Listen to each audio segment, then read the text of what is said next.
Welcome to the workshop. I'm the Dyson Doctor. So in this fairly small video, I'm going to give you some helpful hints. We're going to cover how to put the V6 back together, how to maintain your brush bars, what not to do with V10 type machines because you break them. A big no-no is do not use any bagless vacuum for plaster dust or brick dust, and I'll show you the reason for that. And probably some other little bits, so stay tuned. You will learn something.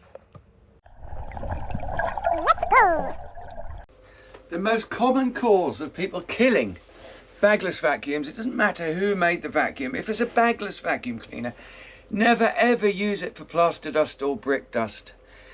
These particles are so fine that the cyclones do not throw these particles to the outside of the bin, which then forward you can then empty and start again. These will go all the way through your motor, all the way through at the back, even through the filters, because the filters are not designed to catch things that small.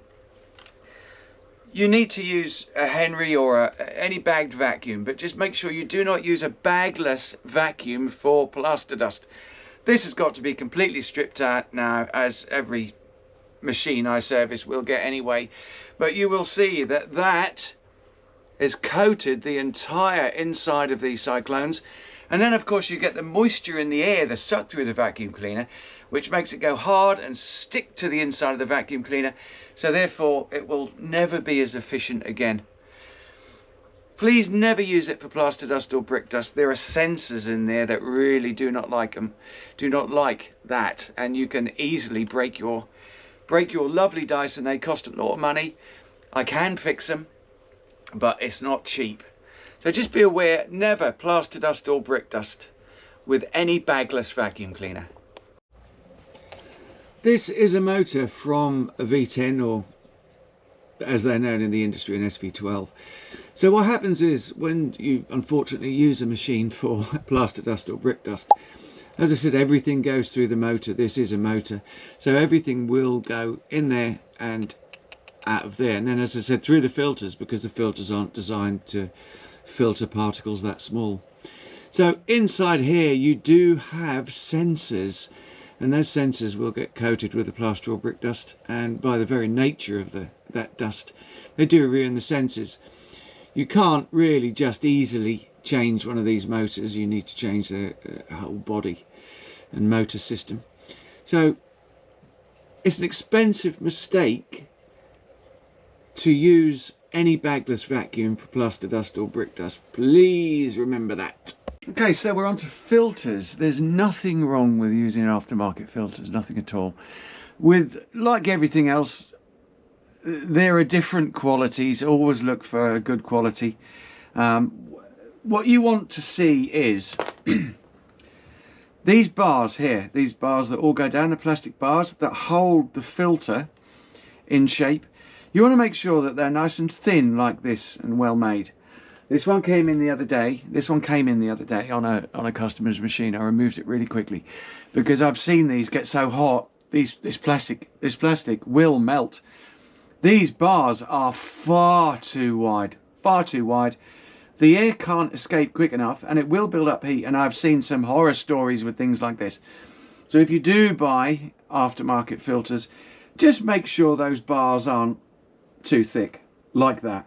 You want to see them like that, nice and thin. That's probably about 6 mil, I would say, and these are probably, on this one here is more like 10. So just bear that in mind. There's nothing wrong with our aftermarket filters if they are of good quality.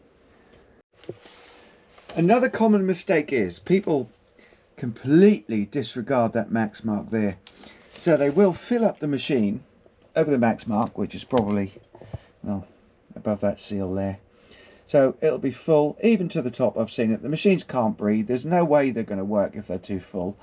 Also, this bin scraper, when you open the bin, or try and open the bin, this bin scraper will encounter some resistance. So it'll be really hard to open the bin, and all of a sudden it'll give. And then what happens is, so this will be full, well above the max mark, which is there. This will be entirely full. So you'll try and open the bin, it'll get stuck there kind of thing, and then you'll push and push and push. Then eventually you will, boom, you see the bin flap open there, which is supposed to happen. But if you force that off the end, so basically your bin will fall straight off the end, and the reason for that is because you've knocked that tab off there. So always the bin will fly off the end of the machine, which is so annoying. Here's one, I've just replaced this one actually, and you can see the customer had knocked that peg off. It's not an expensive thing, but really annoying, and something that could easily be prevented by not overfilling the thing. Also, the other thing that suffers is this red bin seal here. That could easily be broken off. So one thing to remember is do not fill above that max mark. It's really important with all of these handhelds, because they just cannot breathe if they're too full. So a quick lesson on general maintenance of brush bars. First thing I want to show you is you do not want to see this one with 3 prongs. You don't want to see that, because you cannot buy brush bars for these. It is a problem. You want to see the one with just a roll pin through. I'll show you.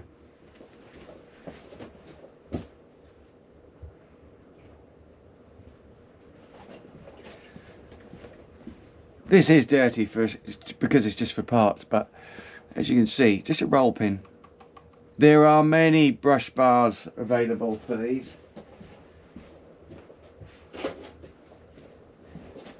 So you don't want to see the 3-prong version. What we're going to do next, I'm going to show you some just basic maintenance tips. Every now and again you need to take this brush bar out of here. Doesn't matter if this style or that style, they're basically the same. Now I've made a tool because I do this in and day out. I am the Dyson doctor. So all you need to do, you can get away with just a 2p coin. Turn this anti-clockwise like that. It'll pop out. Pay particular attention to that small axle in there, because here we'll get caught around that, which will then press against this brass bush. Great friction. This will heat up, and as you can see, this one's actually cracked. So just keep an eye on that, make sure there's no hair in there. Take this out, really easy, lovely, like that. Get all the hair off it. I mean, I've got all these tools. But just get something like this, a knife, something like that. Get all the hair off, make sure it's lovely and clean. Pop it back in and off you go. The other thing is, if you've got a blockage, you need to take this plate off. Standard flat screwdriver. You can see there the port where everything should get sucked in. It will get stuck in this, so take this plate off every now and again. Quite simple to put it back. The reverse of taking it off. Brush bar will only go in one way. All lovely and clean. Also, around that drive worm, you need a Torx bit to get this off, but just get as much out here, get as much hair from there as you can, because it will get stuck behind there, and behind there is a race bearing. Again, get surrounded in hair. Friction will make it hot and will cause all kinds of problems. So brush bar back in this particular one. Put your 2p, or the tool in my case, back, off you go. Magic. The next one is this type, which is a V8, V10, all roughly the same. Same thing, this time you don't have a plate there, so you can see if there are any blockages. Take your 2p, or the tool in my case, anti-clockwise, take that out. Get as much hair as you can from around that bearing. That one is not so crucial, but it's just a good thing in general to make sure everything's clean. And they tend to last for, seems to be forever. This nylon strip seems to be much more robust than the original Dyson ones, and the nylon strip here is like a broom. It's really technical. The reason for this carbon strip and this nylon strip I will explain, but it's going to be a bit more technical. I don't want to get too technical in these videos, but they are there in a reason. They are here for a reason, and the reason this black carbon strip wears down faster than this one is just about physics. It's about grounding, static electricity, that is. So you expect that. And when that's completely gone, it still will work with just the nylon strip, but it'll be 50% efficient. Get a new brush bar if your head will allow you to get a new brush bar. So the V6, many people have problems putting these back together after taking them apart. I always show people how to take these apart. If you want to get to and clean that skirt in there around the cyclone on a V6, you need to take this bin off and put it back on again, but it does confuse some people. I just opened this over the bin because it looks like this is a demo, so it looks like somebody's used it quickly. So what I want to show you is how to get these off. So the first time you press this down, you open the bin, everything falls out of the bin. The second time you do it, you can take this bin off, which is great because you can get to all of this, which you need to clean also in there. If you've got an air gun compressor with a air line, blow this out, blow around in there. Also with these filters, you can get away with using these time and time again. Push these 3 tabs down and you will end up with this. They come in 2 parts. So basically you've got the these are dirty. That's been through the washing machine. Everybody gets new filters with every service, but it just seems silly, so I wash these and keep these. I'm not a hoarder, but you know, you never know when you might have a need for them. So once you push these 3 tabs down, you can remove the filter from the cage. You will find before you take this filter from the cage that it'll be hard. You'll feel a plug in there that you'll never wash out. You won't do it. So to get that nice and clean, take it off there by pushing these 3 tabs down. Release the filter. You've got an airline, blow it out. Otherwise, knock it out as much as you can. Wash it in about 30-degree water with very little soap. But the key is to dry these out nice and slowly. If you've got an airing cupboard, do it in there for 24 hours. But whatever happens, never put these back in wet or damp because they just won't work. Your machine, if you do that, your machine will start to hunt on off, which means it's blocked and it can't get enough air through. So to put these back together again, which is where the problems come, you have a peg there and you have a notch in there. So the first thing you need to do is locate the peg in the notch, like that, and then just push it nice and gently up into place like that. Bin back on. Tube back on. You didn't need to take this out, I just took this out for demonstration. Back together, and there you go. Brush bar motors. I'm going to use parts from my used parts bin. You never know when you're going to need parts. So basically inside, I'm going to use the V6 again. The V6 has been around for a long time. It's their hero model in my opinion. It's the most robust machine they made. It's well balanced. It's great for my more senior customers. Inside you have a motor. With every electric motor, as they spin, they must draw air through to keep them cool. If they do not remain cool, they will get too hot and fail. So as part of a service, you must take this head completely apart, and there is a right and a wrong order. You can easily break them. What you'll find is over time, the only air that the machine can suck in to cool the motor is ambient air, and in that ambient air is dust. There's no question, there will be dust. So over time, the dust will be sucked in, it will coat this motor, and it will form lint, which will basically encapsulate this motor. The motor can't breathe and it will fail. Also, it'll drain your battery much quicker. Again, with this, you make sure that you, well, if you can, with the right Torx bit, take this drive worm off and get as much hair. When I say hair, I mean the hair on your head, which I obviously haven't got. But lots of ladies with long hair, you'll see this. If you don't remove that properly, again, friction will build up on the race bearing that's behind it. It will get hot and things will melt. I've seen some real horror stories again with this kind of thing. So as part of a service, you must take these heads completely apart. Make sure they're completely clean. That is really important.